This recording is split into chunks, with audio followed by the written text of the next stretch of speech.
Halo semuanya, di video ini aku akan membahas tentang fenomena pendidikan di Indonesia yang sempat ramai diperbincangkan dan cukup menyentuh hati banyak orang.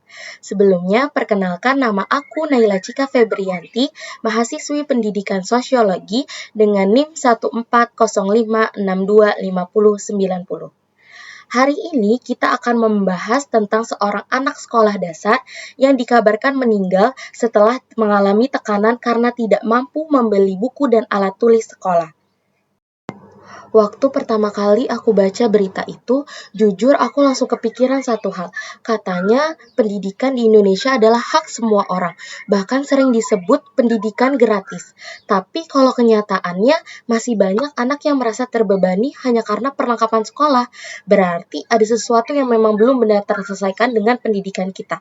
Nah, di video ini aku akan nggak cuma ngebahas tentang kasusnya secara singkat, tapi juga mencoba menganalisis kenapa hal seperti ini tuh bisa terjadi, apa hubungannya dengan pendidikan di Indonesia sekarang, dan apa yang sebenarnya perlu diperbaiki. Kalau kita lihat, kasus ini sebenarnya bukan hanya soal buku ataupun alat tulis. Permasalahannya jauh lebih besar daripada itu. Banyak orang yang mungkin berpikir, kan cuma alat tulis, harganya nggak terlalu mahal kok. Tapi kita sering lupa kalau kondisi ekonomi setiap orang itu berbeda-beda. Ada keluarga yang kalau misalnya mau makan sehari-hari aja, itu udah ngerasa kesulitan. Jadi membeli kebutuhan sekolah pun terasa menjadi beban tersendiri. Dan yang bikin sedih, kadang sekolah tanpa sadar juga menciptakan tekanan sosial untuk anak-anak. Misalnya, ketika semua murid harus punya buku tertentu, alat tertentu, atau kebutuhan lain yang dianggap wajib. Bagi sebagian siswa mungkin biasa aja, tapi untuk siswa dari keluarga kurang mampu, itu bisa menimbulkan rasa malu, minder, bahkan merasa tertinggal dari teman-temannya. Apalagi anak-anak usia SD itu emosionalnya masih sangat rentan. Mereka belum punya kemampuan untuk mengelola tekanan sebaik orang dewasa. Hal kecil yang menurut orang dewasa itu sepele bisa terasa sangat besar bagi mereka. Menurut aku, dari sini kita bisa melihat kalau pendidikan itu bukan hanya soal belajar matematika, bahasa Indonesia, ataupun nilai rapor. Pendidikan juga berkaitan dengan kondisi psikologi siswa, rasa aman mereka di sekolah, dan apakah mereka merasa diterima atau tidak di lingkungan belajar. Fenomena ini juga menunjukkan kalau slogan pendidikan gratis di Indonesia sebenarnya belum sepenuhnya benar-benar gratis. Memang ada bantuan dari pemerintah seperti dana BOS ataupun program pendidikan lainnya. Tapi dalam praktiknya masih banyak pengeluaran yang harus ditanggung keluarga. Mulai dari buku tambahan, seragam, alat tulis, ataupun uang-uang kegiatan, bahkan seperti transportasi. Kadang ada tuntutan untuk mengikuti sesuatu dari standar dari sekolah tersebut. Hal-hal seperti ini mungkin terlihat kecil kalau dilihat satu persatu.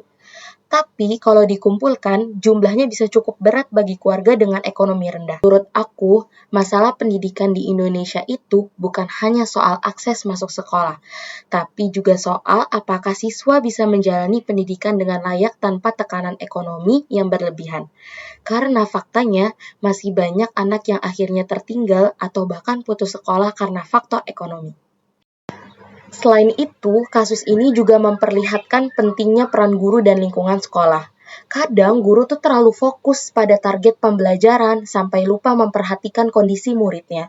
Padahal guru sebenarnya punya posisi yang sangat penting untuk melihat perubahan perilaku dari siswa itu sendiri. Misalnya, ada anak yang kelihatannya tuh lebih sering diam, murung, ataupun takut masuk sekolah. Atau tidak terlihat dia tidak percaya diri.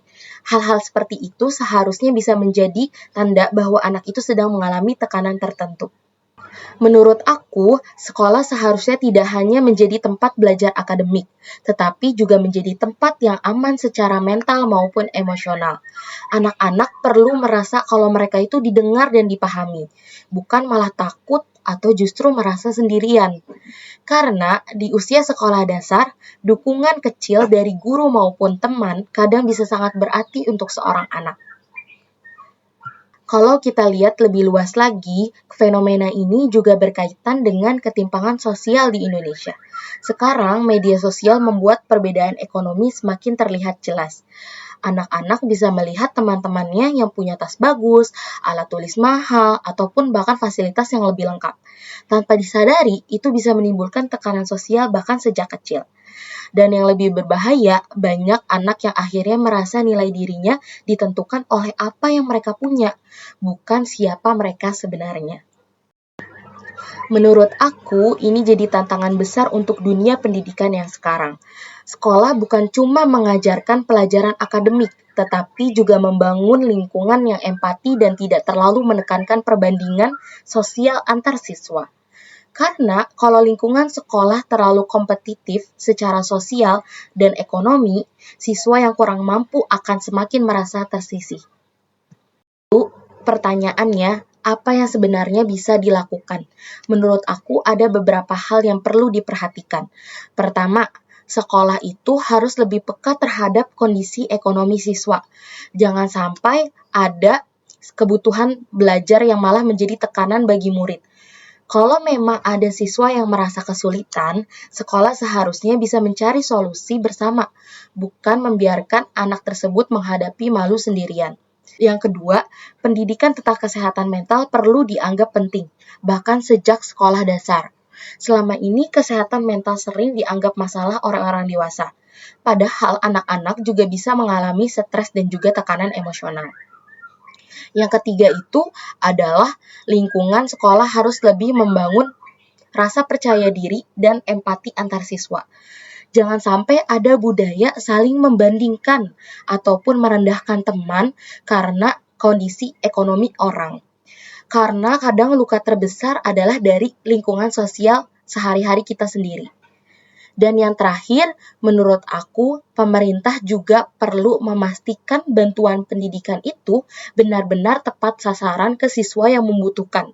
Jadi bukan hanya sekadar program di atas kertas, tapi benar-benar bisa nyampe ke siswa-siswa yang membutuhkan. Dari kasus ini, aku sadar bahwa pendidikan itu bukan hanya tentang gedung sekolah maupun kurikulum. Pendidikan juga tentang bagaimana anak itu merasa aman, dihargai, dan punya harapan untuk masa depannya. Karena seharusnya sekolah menjadi tempat anak untuk berkembang, bukan tempat yang seharusnya mereka merasa terbebani. Semoga ke depannya kasus seperti ini tidak terulang lagi, dan semua pihak mulai lebih peduli, bahkan kondisi mental dan ekonomi siswa juga menjadi bagian penting dari pendidikan itu sendiri. Oke, segitu aja yang mungkin aku bisa sampaikan dari pembahasan kali ini. Terima kasih teman-teman semua yang sudah menonton sampai akhir.